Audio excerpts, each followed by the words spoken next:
Hi guys, just before I hit the gym, Sunday morning, having taken the dogs for a walk.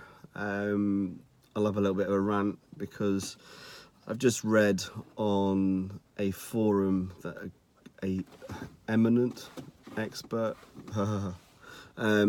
is bragging about having testosterone levels of 62 nanomoles per litre.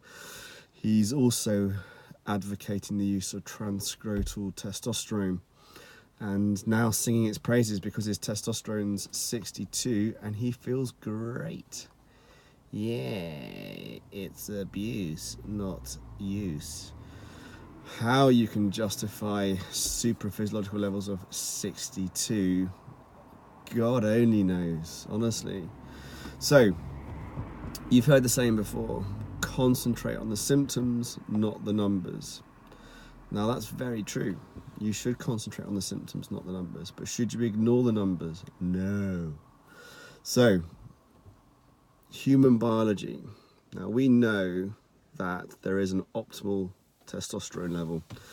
We know there's an optimal estrogen level, we know there's an optimal free testosterone level, and we know there's an optimal dihydrotestosterone level.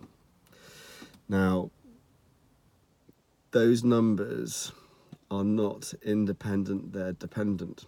So the NHS should go by the BSM guidelines, and the reference range of total testosterone should be between 12 and 29. Now, does that mean at 25 years old you should accept a testosterone of 12? The obvious answer is no. Now, why is that? Well, because obviously the reference range did not take age into consideration, nor did it take into consideration, obviously, some of its sample population had hypogonadism. So, who would actually want a testosterone level of 12? Not me. So we do have evidence from multiple different sources that a testosterone level of less than 19 can have negative health implications, stroke consequences.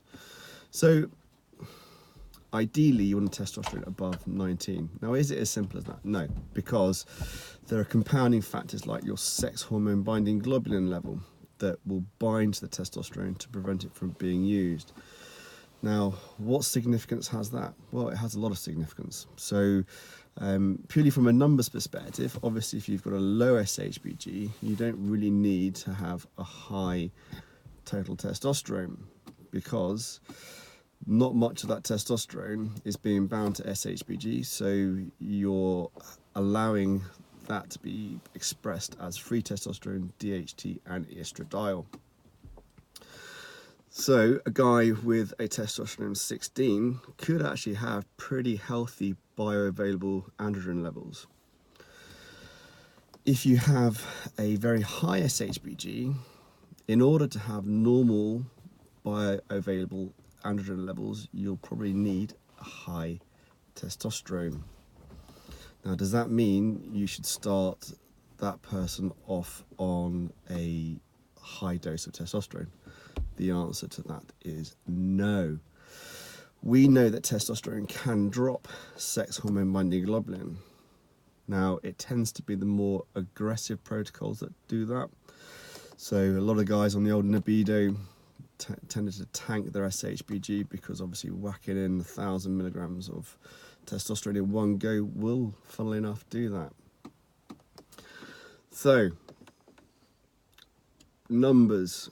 We're obsessed by numbers.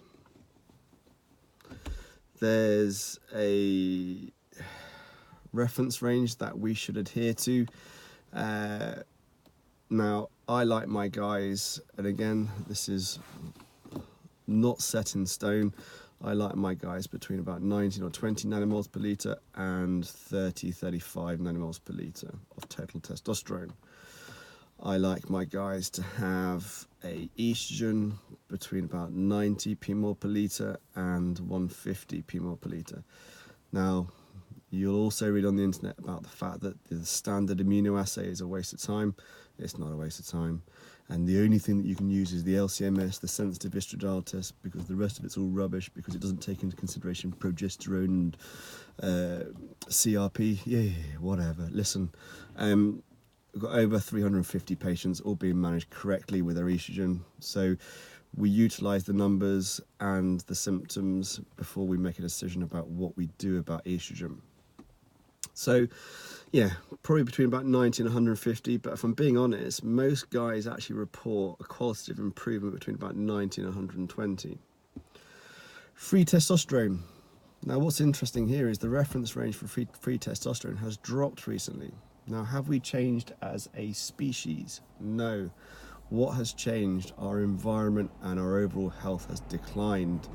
So the old reference range was about 0.3 to 1. The new reference range is lower than that.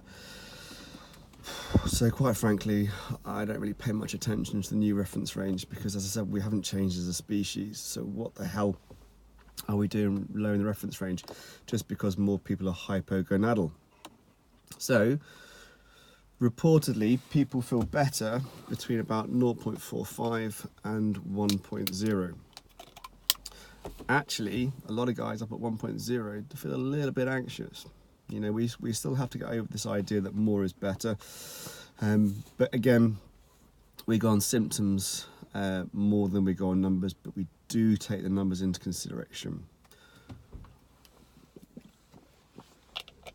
DHT, we don't tend to measure DHT principally because it's quite an expensive test, and also because there isn't much you can really do about DHT now, apart from adjusting the dose and the frequency of your injections, which is something you'll be doing anyway for a high free testosterone and negative symptoms.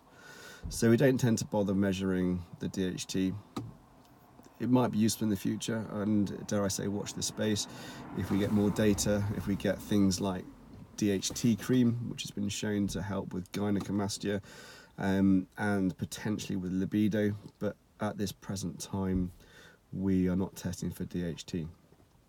So we know that testosterone levels have dropped, and that's primarily due to environment, exposure to plastics, etc, etc, etc. It is not an excuse to justify supraphysiological levels. You know, a total testosterone of 62 is absurd.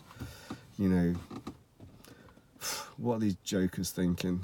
You know, I'm just so not interested in this debate, but I just thought I'd better have a little bit of a rant because there's too many idiots out there. So have a lovely Sunday, and remember, concentrate on your symptoms, not your numbers. But remember, you're a human being. You're not some meta-human or whatever you want to call it. Yeah, think about it sensibly, think about it logically, and don't trust the bozos.